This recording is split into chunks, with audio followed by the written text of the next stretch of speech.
Welcome back to the Citizen channel. Hope you're all staying safe and well. And yes, we've got a little watch every month. We do this. They produce an online City digital magazine. Of course, we'd love a hard copy, wouldn't we? Or, well, some of us would anyway. But we have to put up with the digital one. And it's been pretty good. It's pretty good. Don't get us wrong. So if you've never checked it out, have a check out. I'm going to look at April's edition today, April 22 edition. Tell you what's in it. Then you might be interested and you can scan through it. You can get it on your phone or you can get it on your laptop, whichever way you wanna do it, and just have a look. Because yeah, I think it's pretty good. To say, such a shame we don't have hard copy now, but we'll take what we can get, won't we? That's for sure. Please press, if you are new to the channel, please push that subscribe button, push the bell notifications. I'll try and give as much information on City and inform, hopefully entertain at times as well with all my vlogs, City past, present and forever, of course. So if you can push that subscribe button, push the bell notification, all these vlogs are coming out. Tell your City supporting friends, spread the word. That'll be absolutely brilliant. And any thumbs up, guys, and get us. I try and get about 20 for these City vlogs, so you can give us a little thumbs up while you're watching this. It's great. Shouldn't be too long. This about 7-8 minutes, something like that. Just have a quick flick through what we've got. We've got the cover. We've got the Algerian prince on the cover, haven't we? Mahrez, who heads the mag this week, talking about his season so far. Seems quite happy with himself. Why not? He's having a good season. He's scoring well and talking about his technique. We certainly know he can take a ball down and control it, don't we? So that's Mr. Mahrez as the main article. One of our regular features, of course, Andy Morrison looks forward to the upcoming games and obviously does a prediction. Not so great in March, but having said that, I don't think many of us were, because we had a little bit of a disappointing March, didn't we? That was a sort of problem. So, yeah, the last sort of March, obviously, and now we're talking into the end of March, April game. So end of February, March, he covered last time. And he only got 2 correct results from 6, so it wasn't great, but there's no surprise in that. I was probably had a similar score in all fairness. And perhaps mine was worse because I'm usually a little bit more positive than Andy is. But this time he looks at Saints in the FA Cup, Burnley, Liverpool, Wolves, and Watford. Of course, there's quite a Liverpool theme in this magazine this week as well. And he predicts all wins and 1 draw. So I wonder which one's a draw, do you think, guys? As I said, I'm predicting all wins, but I say that's where obviously I lost out last time because I was far too confident. But hey, why not? If you can't be confident about our own team, what can we be confident about? So yeah, so Andy Morrison does his predictions. He even comes up with score lines, which is very brave of him as well. Some good little images. The Conti Cup win, of course, for the girls, the Continental Cup win for the girls.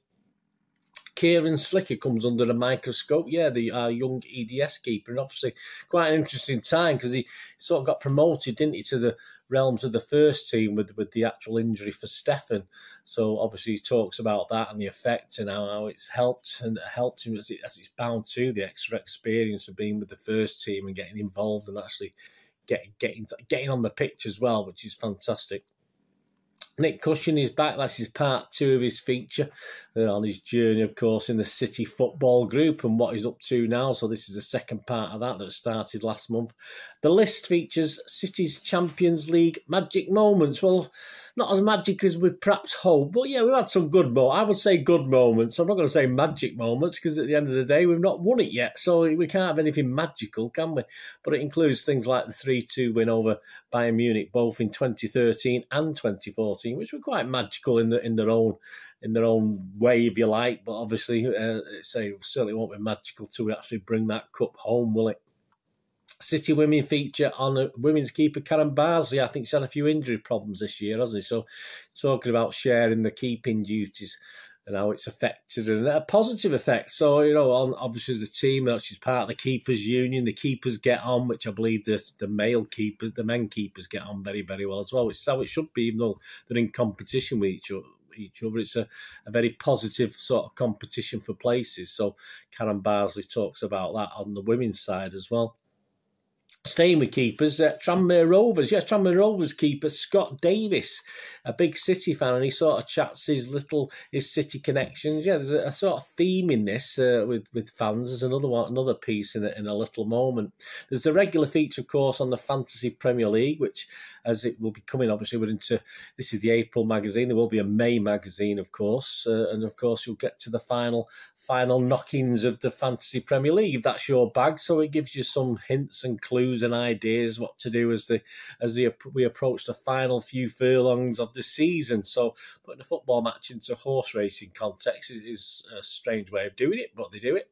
Best 11, yeah, as I said, there was a sort of Liverpool theme to this, with the big Liverpool game, of course, coming up this month or in the next 3 or 4 weeks. Or is it 2 or 3 weeks from when I'm doing this, something like that anyway. And the best 11, it's a good one actually. It's made up of a City team, made up of players that have played for both City and Liverpool. So that's quite interesting. It takes us from Scott Carson in goal to Sturridge up top. So all things in between. So that was quite interesting. And of course, if you're going to have a manager, who would you have as a manager, guys? Well, obviously he didn't manage Liverpool, did he? But obviously Kevin Keegan managed us, so he gets as the manager for this City Liverpool team, if you like, or a team that's played for both. So that was quite good. I like that. Trevor Sinclair's a special guest writer this issue, waxing lyrical about our various upcoming youngsters and how they're doing. And then he gets 3 more fans. Yeah, I thought at first these were well known, but then I just realised they're just ordinary fans. They're just telling you about how they sort of started supporting City, etc. We've got a Dave Walensky of Idle Hands Coffee. Tells his support. You've got Christian James, a chartered accountant, and James Todd from Capricorn Security. Might mean something to you. They mean absolutely nothing to me, but it's nice to see City fans getting into the magazine and showing how they became City fans. And my favourite feature, I'll tell you this now, is the Then and Now feature, which obviously as an old profile thing taken from Shoot Goal magazine, if you like. And this features Gary Owen, who was actually answering questions back in 1980. And of course, the City magazine asking the same questions in 2022, so 42 years later. So just as a couple of examples, I mean, I like that feature anyway. I like the quirkiness of it, where they're asking non-football stuff, which I do like that side of it. And he said, obviously, back in 1980, he was asked about his favourite car, and he said it was the Ford Capri Ghia. So we asked him in 2022, what's his favourite car? And it's his Range Rover Vogue. There you go. So a bit of a difference. And just another one. Best country visited. Back in 1980, it was Holland. He didn't go mountain climbing, did he? That's for sure. But now it's Spain. Yeah, so obviously that's Gary Owen. I have met and chatted with Gary Owen. Catching up as Ben Wilkinson, talking about the under-18s and their end of the season and the prospects. Mark Riley's mixed grill, yeah, he features his cousin, so a bit of nepotism. Is it nepotism? Is that what we call it? Mark Riley's mixed grill features his cousin Mike Leahy, another big blue. Obviously, one of the questions he asked, it's a sort of Q&A thing, one of the questions about his support for City, and one of the things was, apart from the Aguero goal, which was his most memorable goal, he simply said, Yaya versus Stoke in the FA Cup. I don't disagree with that. I would probably still go for Vinny against United, that 1-0 game. It was a very vital game, and also the Leicester game where it's a 1-0 game. I saw 2 of my favourite goals, apart from Aguero, would have to be Vinny, in all fairness.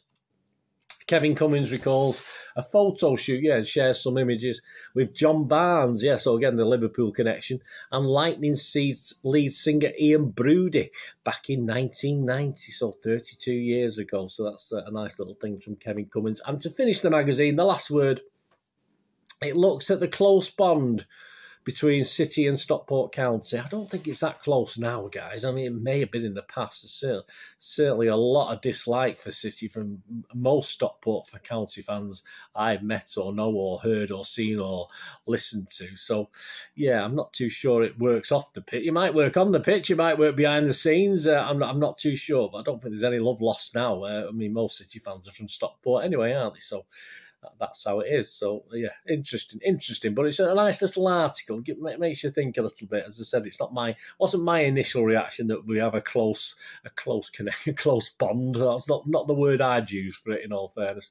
Yeah. So as I said, the highlight for me was that Gary Owen piece. I do like that sort of thing. That was mine. Let me know if you watch it, guys. Anyway, it's available. This, of course, is available on the City site, which is, you probably know it off by heart like I do. I'm still reading it. www.mancity.com. So you can get the April, and of course, back at all the other issues are available. There's some great articles. Obviously, there's some articles. It doesn't matter when they were done. They could be from a magazine a year ago, but it's still relevant. Can still be relevant. So check back. And if you do enjoy it, and it is a simple just to pick up and read for 3 or 4 minutes. Or say you're boiling an egg, you want something to read, you can just have a flick through and read something, and I like it. And it's less cumbersome to take around perhaps than a hard copy magazine. So that's one plus point, I think. If you like me on the coach of Southampton this week, gives you something to have a read of on your phone or whichever other apparatus. I don't see many people with tablets going to the matches, but to the away matches, but certainly with a smartphone, that's for sure. Anyway, yeah, very good. As good as ever. I'd say I do like the City. I'm not overly impressed with the City programme, as you probably know if you watch my programme reviews. It does let me down sometimes, but certainly this little magazine, I think it's excellent. I think they should incorporate some of this into the programme. Might make it, do a combined thing and make it perhaps a little bigger publication. It's an idea, City. Have a go. See what you think. Anyway, thanks for watching, guys. Let me know what you think of it. Thanks for watching. Whatever you're going to do rest day, have a great one. Look after yourselves, look after your friends, look after your families. More important, let's all look after each other. So me here again, hopefully on the Cities In channel. I only ask one thing, don't I? Please stay safe, Blues. Come on, City. Thanks for watching. Bye for now.